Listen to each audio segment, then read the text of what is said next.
Vocês acham viável fazer análise gráfica de um FII para saber o melhor ponto de entrada ou se há outra forma mais aconselhada? Olha só, Santino. Você vai escutar respostas diferentes, provavelmente, né? Experiências diferentes. E esse meu amigo aí já estudou, foi muito tempo análise técnica, né, Lon? Eu vou dizer para você o seguinte, cara, análise técnica funciona e funciona muito bem, tá? Mas ela depende de uma coisa. Ela depende da frequência de trades. Ela depende da frequência e da quantidade de pessoas que estão olhando aquilo. Porque ela é meio que uma profecia autorrealizável, né? Então, o que acontece? Quando você faz análise gráfica, você está fazendo análise de preço, comportamento de preço, comportamento de pessoas. E lá você vai ter suportes e resistências que são pontos psicológicos em que as pessoas colocam ali e travam. Olha, o dólar a 1,50 ele está bom, a 5,50 ele está bom. E aí você tem uma faixa de preço de 5,60 até 5,40, onde as pessoas vão botar um objetivo, vão chegar lá, vão comprar ou vão vender naquela posição. Figuras de reversão, estudos, tudo isso faz parte. Qual que é o grande coisa que eu vejo isso em fundo imobiliário? Eu acho que o fundo imobiliário é um ativo muito mais dependente de fundamentos ligados ao setor imobiliário, ligados ao imóvel em si, ligados ao portfólio, do que ligados diretamente ao preço do ativo. Então você não tem muita gente negociando o fundo imobiliário pelo preço, né? Ou olhando gráficos para definir entradas de preço. Então, como o critério preponderante de escolha dele é um critério fundamentalista, nem sempre a análise técnica vai bater uma coisa com a outra.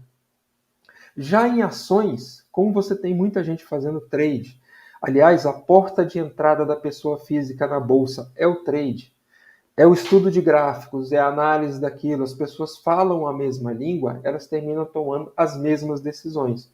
Então, um ponto de pivô, um ponto de reversão, uma linha de tendência, ela tende a ser mais acertada porque existem mais pessoas vendo e dirigindo a mesma coisa.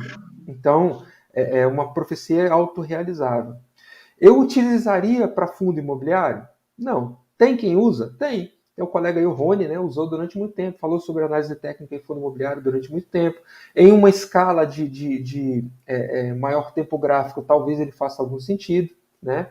Mas no curto prazo, eu acho que ele não tem informação suficiente para você formar um preço, um comportamento de preço que tenha uma certeza muito grande de análise técnica. Eu não apostaria 100% nisso. Em fundo imobiliário, eu vou muito mais pelo fundamento, pelo estudo do portfólio, pelo estudo da gestão, pelo comportamento daquilo, do que pelo comportamento propriamente de preços e colocação de análise técnica. Para outros ativos, não, né? Você vê ativos como criptomoedas, faz muito sentido você usar análise técnica. Você tem o mundo inteiro olhando aquele gráfico. O mercado Forex faz muito sentido. No mercado à vista, né, também faz muito sentido. Agora, para outros, eu já acho que ele não tem volume de negociação, ele não tem frequência de negociação suficiente e de pessoas olhando essa ferramenta para chegar na mesma conclusão. Concorda, meu amigo China? Concordo, não, com certeza. O fundo imobiliário, na verdade, ele é um ativo pouco negociado, né, e pouca gente olha gráfico. E as coisas funcionam, como o Elon falou, como uma profecia autorrealizável. Então, você tem um ativo que está em tendência de alta, né? Aí está todo mundo olhando, caramba, está em tendência de alta, vamos comprar. Todo mundo comprando, o ativo vai subir de preço, né? E existe uma figura gráfica lá de reversão, então você tem um ponto até o qual ele deve subir, e aí você vai olhar isso aí, né? Muitas vezes, né, a maioria das vezes dá certo. Em fundo imobiliário você não tem isso, muita gente olhando o gráfico, então se você não tem muita gente fazendo isso, as coisas não funcionam. Porque o gráfico, na verdade, ele vai expressar o comportamento das pessoas. Então, se tem um desespero muito grande, né, e aumento de volume, uma queda muito grande, muita gente mais vai vender. Então, é bem difícil de você fazer isso com fundo imobiliário, com ações, né? Quem não sabe fazer, apanha bastante, porque o que o Elon falou é uma verdade muito grande. As pessoas, elas começam, né, tentando fazer o trade, né? E o trade por si só, e ainda começam no day trade, né? E ainda mais no gráfico de 1 minuto, né, Elon? É o mais acelerado possível. Calpando e tal, e alavancado, e hashtag agora vai. Isso. Aí o que acontece, né? Por trás de um ativo, de um preço de um ativo, tem um ativo. E se você não entende aquele ativo, você olha só a questão de comportamento de preço, normalmente, né, você acaba ganhando e perdendo em número mais ou menos parecido, e se você tiver sorte, né?